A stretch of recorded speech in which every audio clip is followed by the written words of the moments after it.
I met you by chance. Our friendship grew and lasted beyond even what the fates allowed. My friend, I speak of you often, as though you were here beside me as I write these words. Some were taken, I still grieve for them. Some are still here, but separated by miles. Angel without wings, you love. Without exceptions, you live life as if each day is your last. I admire you, though I could never achieve the honor of the unselfish keeper of all things sacred.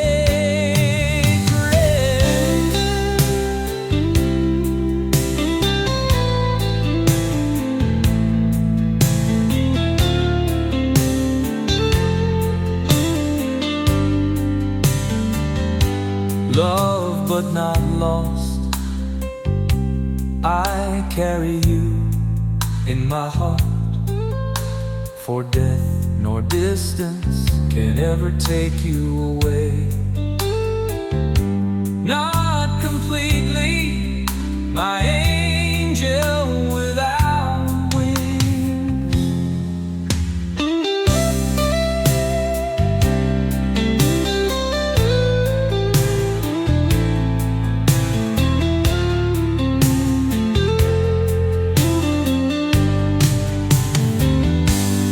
Angel without wings, you love. Without exceptions, you live life as if each day is your last. I admire you, though I could never achieve the honor of the unselfish keeper of all things sacred. Not completely, my angel without wings.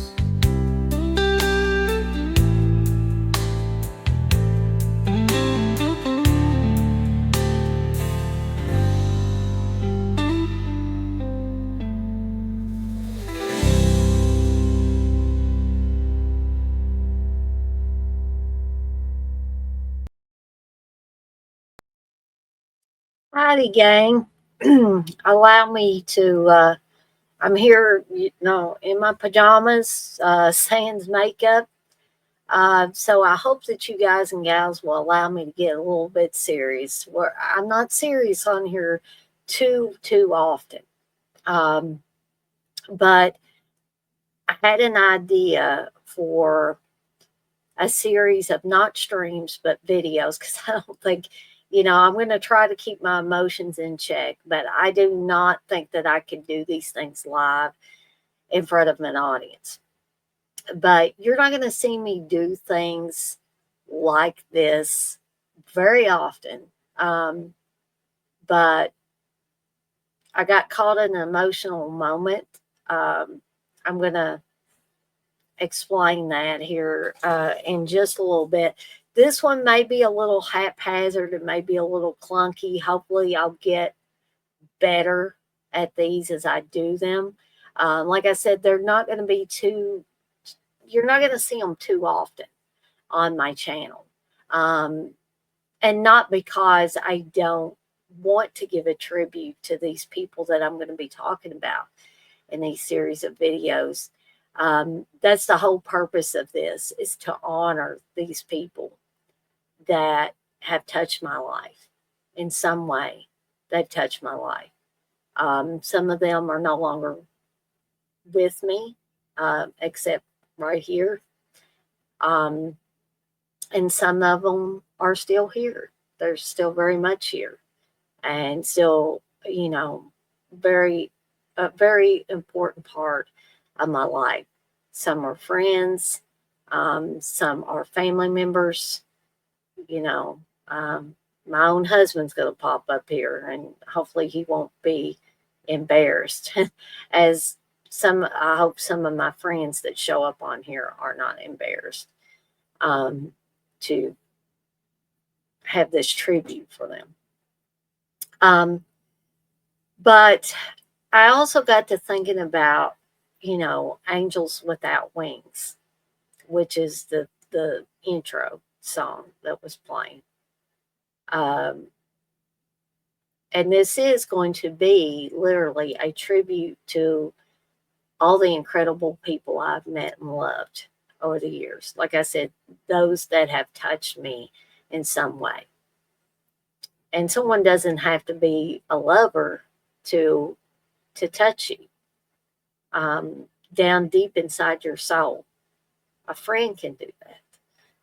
And I've had, many friends along the way who fit the bill when it comes to that. So what I was also thinking about, sorry, I'm stumbling over my words. I'm not used to doing these. But I thought it would be a good thing to do one of these to show that, we're all human, and it's important to um, talk about certain things, even when it's hard to talk about certain things, because somebody may be going through something that you don't really understand, and maybe something like this will help them. But what I was also thinking about was It's a Wonderful Life and Clarence, the guardian angel who comes down, uh, and he hasn't gotten his wings yet. So he comes to Earth to help someone, an earthbound person, and preventing them from taking their own life.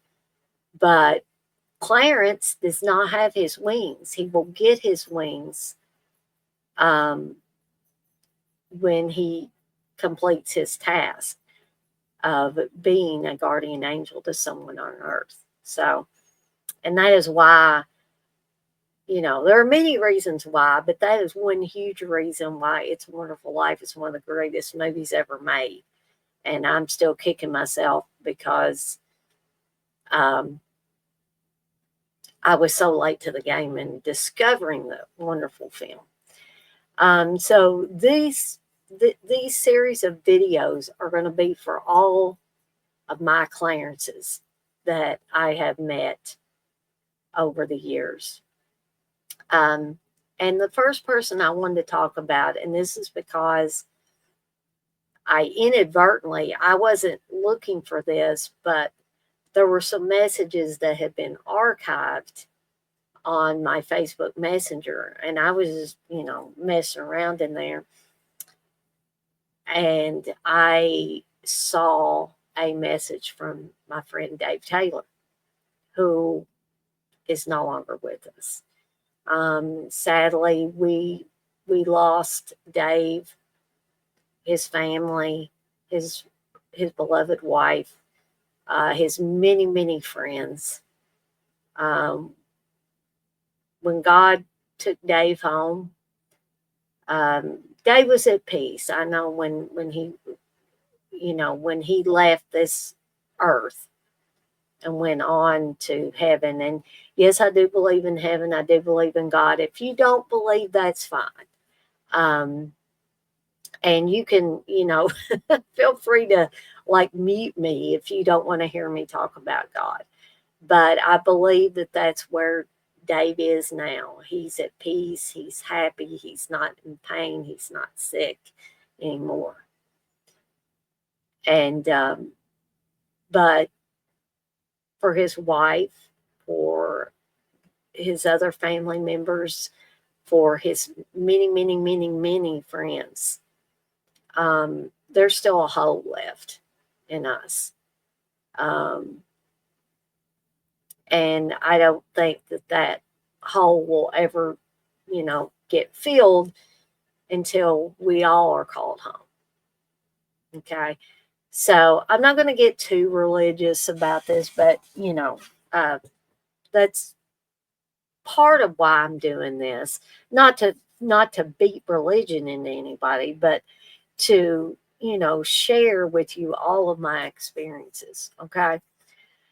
So, I went to school with Dave for many many years, and in high school, and I'm not afraid to say this. I told Dave's wife Jamie about that. She was asking for after Dave became sick. Um, Jamie, his wife, asked people to write down memories and send them in. She was going to compile them and give them to Dave as a gift. I sadly I can't remember if she ever got to do that or not. Um, but I wrote in that I said I bet Dave never knew that when we were in high school I had the hugest crush on him, but I was too scared to, I don't know why, because Dave was always nice to everybody. Um, it didn't matter who you were, he would be nice to you. But I was just at that point in my life, I was just like a scared little kid. And I wouldn't, I would hardly talk to anybody anyway. I was, growing up, I was extremely shy.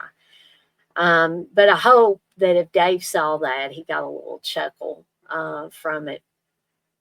Um, but I don't think I had talked to Dave much, if at all, since we graduated from high school in 1994. And I met Steve um, in 2009, and we didn't start dating till um, I believe a year later. Um, Steve may call me out on that if he sees this, but I was like a lot of women primarily that move away from home, and keep in mind I was in my 30s when Steve and I got married, and Steve was in his 40s. So, we weren't youngins by any stretch of the imagination. But I had never been away from home, um, except for a short stint at Murray State College, or Murray State University, rather. And that didn't last for me. I'm just not college material, evidently. So when Steve and I got married and I moved away from my parents, who I had never been away from for very, very long, it hit me, and it hit me hard. And I was having a rough time. As much as I love Steve, I was having a rough time dealing with um, being in this huge town of Louisville, being away from my parents. I mean, I could talk to my mom on the phone and stuff like that, but it's not the same as getting up, excuse me, getting up every morning and seeing your mom and dad and all that stuff and having breakfast with them, because Steve would leave early for work, and I was working part time for the library system here in Louisville. And so we were just always coming and going and crossing paths, because Steve would be gone all day. I would be here by myself, and then he would come home, take me to work. I would work an evening shift, and then he would come back and pick me up, and I would go home. Or there were some days where I would work through the day, and then Steve, uh, he would, depending on how, when I was working, I know people might find this boring, but I would take the bus home sometimes, or take the bus to our neighborhood, Or if I was working late in the day, then Steve would come and get me. But like I said, I always felt like we were just crisscrossing. It's like high and by, you know. And then of course Steve would, when he would come and get me when I would work late, he would pretty much go straight to bed when we got home. So needless to say, and this was not Steve's fault, I got quite lonely. And I was, like I said, I was just going through a really rough time, crying a lot. And, I'm sure that there were times that I cried that Steve didn't know. Some he did. And he tried to comfort his crazy wife as best he could, But at first it was very, very hard. And, me and Candace have talked about this before. How God puts people in our lives, He puts them in our path. And I truly believe that. If you guys don't, that's fine.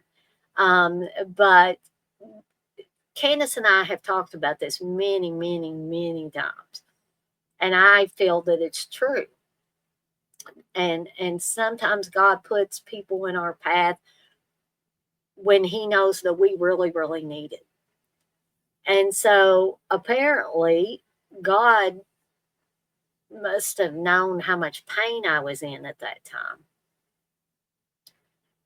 And He must have, got inside Dave's heart and said, something made him want to reach out to me.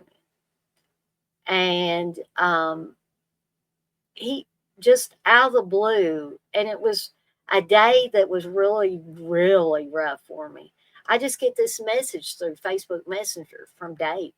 He's like, "Hey, Dana, how you doing? We haven't talked in a long time. I just wanted to check up on you." And I was like, I thought about that later over and over and over. And I was like, there's got to be something else at work here, you know.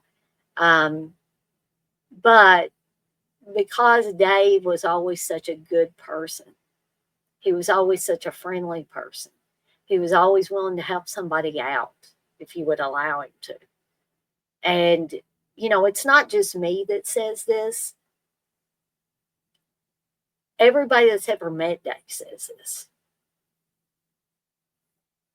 And so Dave was working for our local newspaper, and he worked, I forget how many years exactly he worked for the Clarion, which was the local Hancock County newspaper, as a columnist, a writer for the Clarion.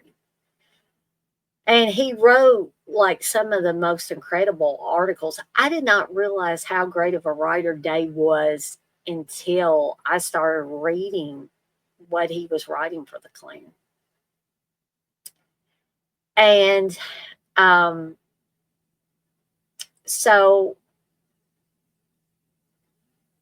he eventually met Jamie.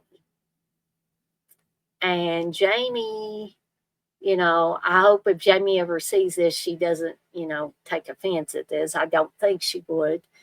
But Jamie became the love of Dave's life, and he became the love of her life. They were what you would literally call soulmates. And sadly, I never got to meet Jamie in person. I wish that I could have, because she really complimented Dave, because she was also a friend to everybody, nice and sweet, and just literally two of the best people you could ever meet, you could ever talk to, you could ever be friends with. And so everybody knows in 2020 COVID hit.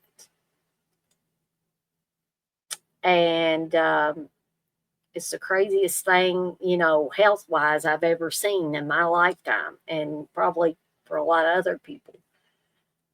So Dave and Jamie both got COVID, unfortunately.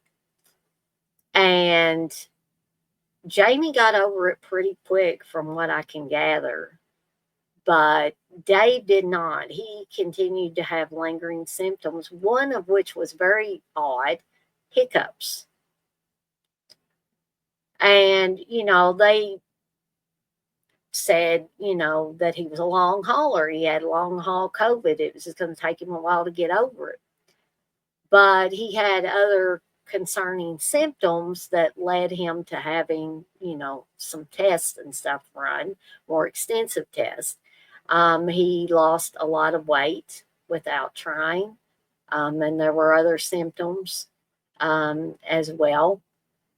And I believe in 2021, he was diagnosed with stage 4 esophageal cancer. And anybody that knows the stages of cancer knows that stage 4 of any kind of cancer is not good. And this was so devastating to both Dave and Jamie, because they hadn't even gotten married. They were still in the dating stage at this point. And so I think I found out about Dave being sick actually through an article or column that he started writing for the Clarion called What I Learned from Dying. I can't imagine anybody else that I know having the strength to write that column week after week after week. And then, unfortunately, eventually, near the end of Dave's life, he was too weak to even write it, and Jamie had to write it. But they did end up getting married before Dave's passing. And again, I cannot, his strength, his courage in the face of that terrible monster cancer, I just can't. I know that I would not be able to face it like he did. And, so I'm getting up, my voice is a little shaky, but, I'm not meaning for these to be very long. So I'm probably going to get off of here and probably have a little cry after I do get off of here, because I know that Dave's still around. He's watching out for Jamie. He's watching out for his friends. He's watching out for his mom and dad and all that.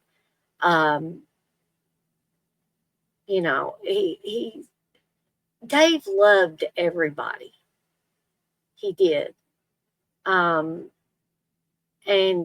again, you couldn't have met a nicer person, a more genuine person, a person that wouldn't turn their back on you. And so I don't cry on here. I'm going to go ahead and try to wind this one up. But something I want to impress upon everybody is that, like me and Candace have said to each other over and over and over again,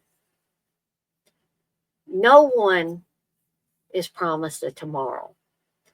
And this is not me begging for sympathy. If there's anybody out there that's mad at me, I'm talking about everybody as a whole. Life is too short to be angry at someone, to refuse to talk to someone, because there's going to come a day when one of you is not going to be around And you're going to wish that you had talked to that person. And nobody can talk me out of that. And so that's the thought I want to leave you with. And I also want to leave you with my memories of Dave Taylor. Just an awesome individual. And Dave, I will see you. Hopefully not real soon, but I'm going to see you again, my friend. And God bless you for being there for me, even though you might not have realized what an impact you were making on me. So, yeah, I really got to get off here, or you're going to see Dana just bawling. So, yeah, this is the first episode of Angels Without Wings. I hope that it hasn't made anybody too sad. In fact, I hope it inspires people. I do. To not be afraid to maybe do videos like this where you are at your most vulnerable, right? And that's something else I want to do, is encourage people, because I think this is healthy. I know Steve's going to look at this and say, why did you do this, Dana? Why are you exposing all your emotions and being so, just out there? But I wanted to do this. I think that it's something that I've been called to do. And I just wanted to share some memories of an incredible person. And I don't know when I'll be doing the next one of these, but I hope that each and every one of you that watched this got something out of it. And I'm going to get out of here for now and go have me a good cry, good cleansing cry. And y'all take care of yourself. Take care of those around you. Don't stay angry for long periods of time, because like I said, we're not promised a tomorrow, folks. And I'm out of here for now. I'll see everybody next time.